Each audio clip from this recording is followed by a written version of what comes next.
Degree అందరూ ఇస్తారు, career కి క్లారిటీ ఇచ్చేది మాత్రం కాన్ఫిడో. బెస్ట్ యూనివర్సిటీ సీట్ తో పాటు సెటిల్ అయ్యే స్కిల్ కూడా గ్యారంటీ.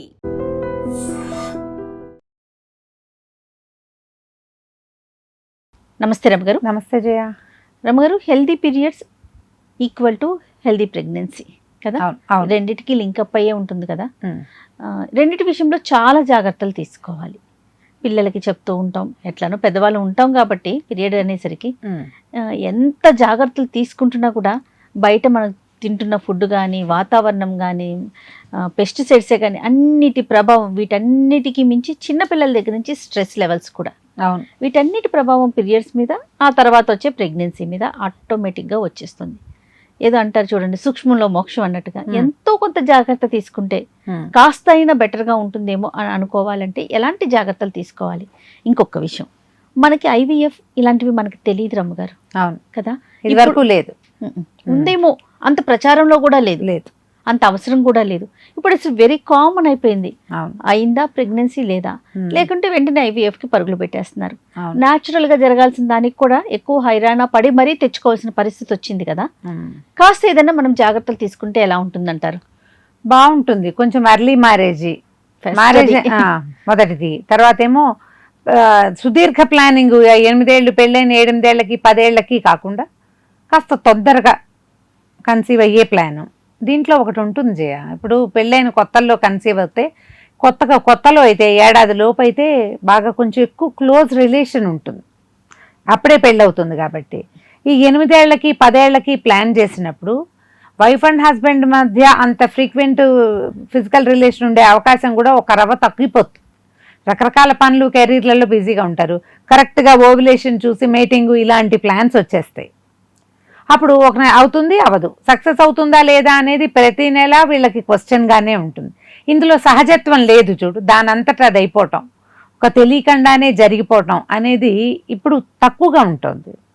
మొట్టమొదట తొందరగా పెళ్ళి, దాంతోపాటు తొందరగా ప్రెగ్నెన్సీ, హెల్దీ పీరియడ్స్, నువ్వు మొదట చెప్పిన మాట. నేనైతే దాని మీదే బాగా స్ట్రెస్ చేయాలేమో అని అనుకుంటా. ఏ చిన్న ఫంక్షన్ వచ్చినా, పెళ్ళి వచ్చినా, పార్టీ వచ్చినా, ఎక్కడికైనా ప్రయాణం ఉన్నా ఈ పీరియడ్స్ని పోస్ట్పోన్ చేసే రకపు మందులు వాడకూడదు. నా ఉద్దేశం చేయ ఇది. మీరు డాక్టరా అని అడుగుతారు నన్ను, నేను డాక్టర్ని కాను, కానీ నేను విక్టిమ్ని ఇందులో.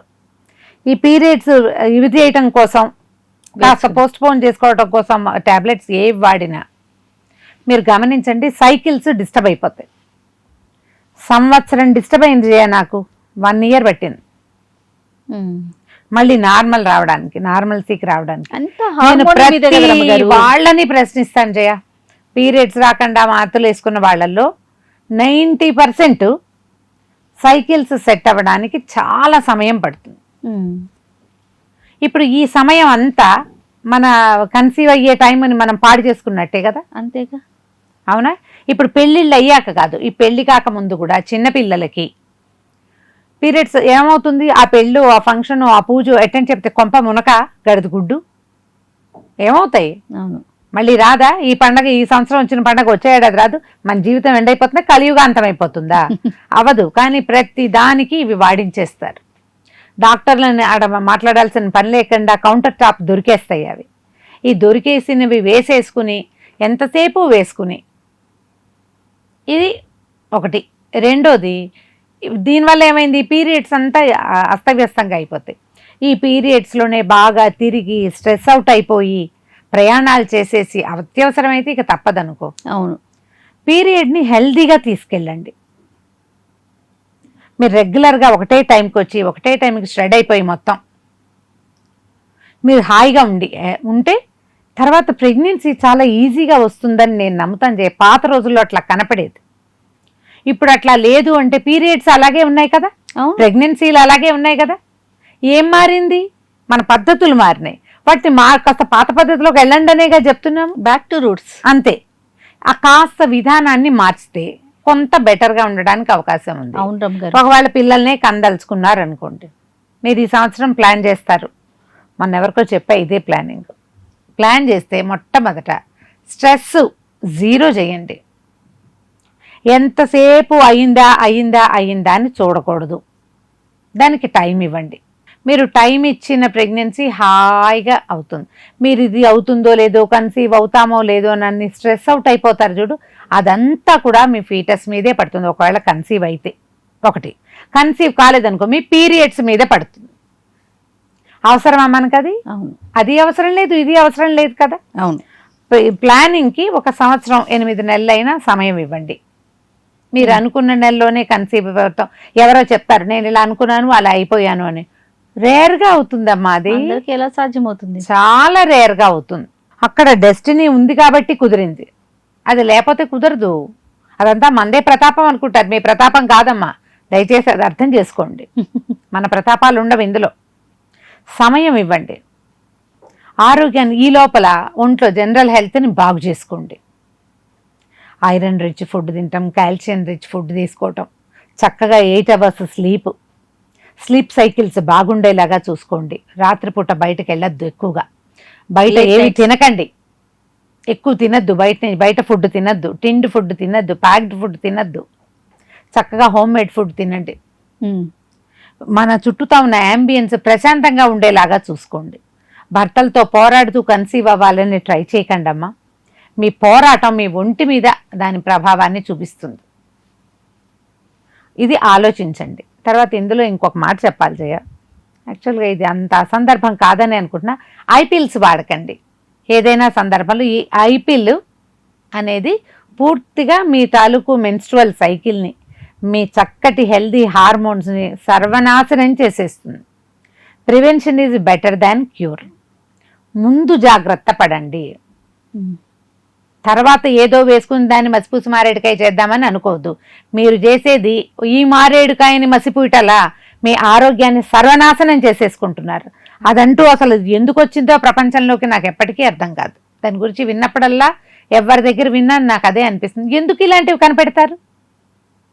ఎప్పుడు దాని తాలూకు దుష్పరిణామాలకి ఈ పిల్లలంతా దొరికిపోతారు కదా. అమాయకులు కాదు వీళ్ళు. ఏం పర్వాలేదు, ఇదేం చేసినా ఎప్పుడో వన్సినే వీళ్ళు చేయాల్సింది చాలా ఫ్రీక్వెంట్గా తీసుకుంటారు, ఎక్కువగా వాడేస్తారు. అవన్నీ కూడా మిమ్మల్ని పాడు చేస్తాయి. సొంతంగా మెడికేట్ చేసుకోవద్దు, గూగుల్ మీద డిపెండ్ అవ్వద్దు.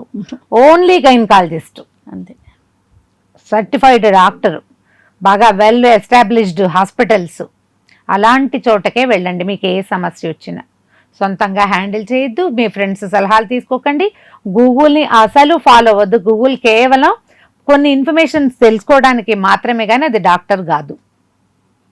ఈ స్ట్రెస్ని వాటిని మీరు హ్యాండిల్ చేస్తూ బిడ్డ కోసం ప్లాన్ చేస్తే ఒక 6-8 నెలల్లో నార్మల్గా హెల్తీగా ఉన్నవాళ్ళు కన్సీవ్ అయిపోతారు. కొంతమంది అంత సమయం కూడా తీసుకోకపోవచ్చు, ఇంకొద్దిగా ముందే కావచ్చు. ఇప్పుడు దీంట్లో ఎగ్ హెల్తీగా ఉండాలంటే అవంతా కూడా మన లోపల ఎనాటమీ మీదే కదా డిపెండ్ అయి ఉంటుంది. మనం ఈ పై జాగ్రత్తలే తీసుకోగలం. కనీసం మనం తీసుకోగలిగే ఈ 4 రకాలైనా మనం శ్రద్ధగా చేస్తే కదా. కొంచెం మంచి ఎక్సర్సైజ్, ఫిజికల్ ఎక్సర్సైజ్ ఉంచుకోవటం, ఏదైనా కొంచెం యోగా లాంటివి చేసి మనసుని స్థిమితంగా ఉంచుకోవటం, ఈ 2 చేస్తే ఒక 6-8 నెలల్లో చక్కగా కన్సీవ్ అవుతారు. హెల్తీగా ప్రెగ్నెన్సీని నడపగలుగుతారు. డెలివరీలు సులువుగా అవుతాయి. మొత్తం మీద స్ట్రెస్ ఉండకూడదు. ఇప్పుడు ఈ స్ట్రెస్ అనేది ఆడపిల్లలకే చెప్పట్లేదు. ఇది ఒక అమ్మాయి కన్సీవ్ అవుతుంది, కన్సీవ్ అవ్వాలి, ఆ కుటుంబంలో ఒక్కొక్క బేబీ కావాలంటే అమ్మాయిదే అవసరం కాదు, కుటుంబం తాలూకు ప్రయారిటీ ఇది కదా. బేబీ అనేది ఫ్యామిలీ ప్రయారిటీ కదా.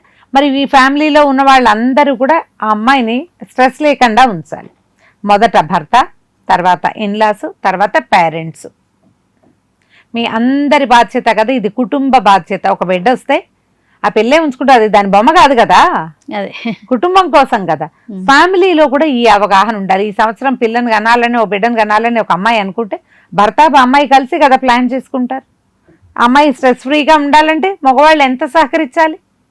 ఇద్దరు కలిసి ఆలోచించుకుని చేయాలి కదా. ఈ ఆస్తులు తగాదాలు, కుటుంబాల్లో తగాదాలు, ఉద్యోగాల తాలూకు స్ట్రెస్లు, తూతూ మేమేలు, అవి కొంచెం తగ్గించుకుని అప్పుడు ఏంటంటే వీళ్ళ పీరియడ్స్ హెల్తీగా ఉంటాయి, స్ట్రెస్ తగ్గుతుంది, నిదానంగా కన్సీవ్ అయిపోతుంది. ప్లానింగు అంటే కరెక్ట్ ఓవులేషన్ డేస్లో మేటింగు కాదు, మాత్రమే కాదు.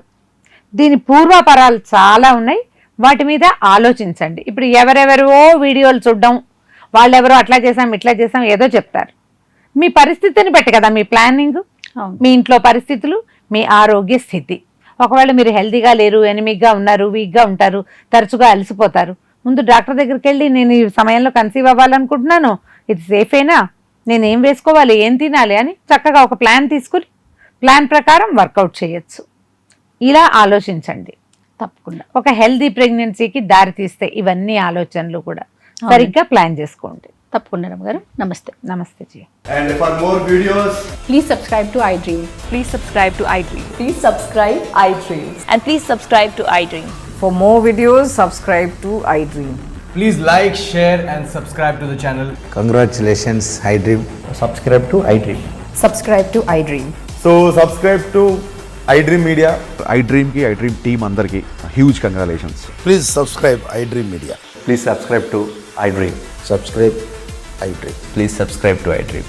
iDream అంటే నా కళల ఛానల్ను సబ్స్క్రైబ్ చేసుకున్న నోరు తిరుగుతలేదు, మీరైతే గంట గుర్తు కొట్టండి. For more such videos, please subscribe to iDream.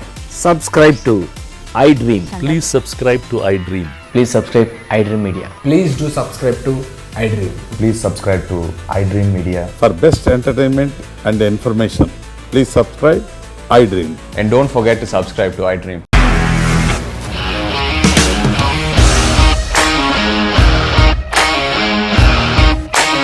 ఇండస్ట్రీలో కమిట్మెంట్ ఇష్యూస్ వస్తే నీకు కూడా వచ్చినట్టు మార్నింగ్ తీసుకెళ్ళారంటే కొట్టి పడేస్తారు.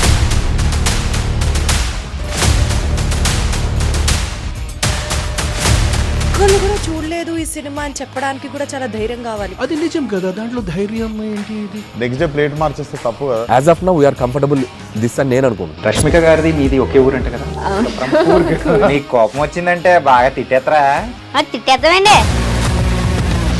నిజంగా గేమ్ ని ఎలా చేంజ్ చేయగలిగారు? ఏపీఎస్ఎఫ్సి వాళ్ళకి 6 నెలల్లో నేను 6 లక్షలు కట్టా. Business చేయాలనుకుంటే it is as difficult as riding a tiger.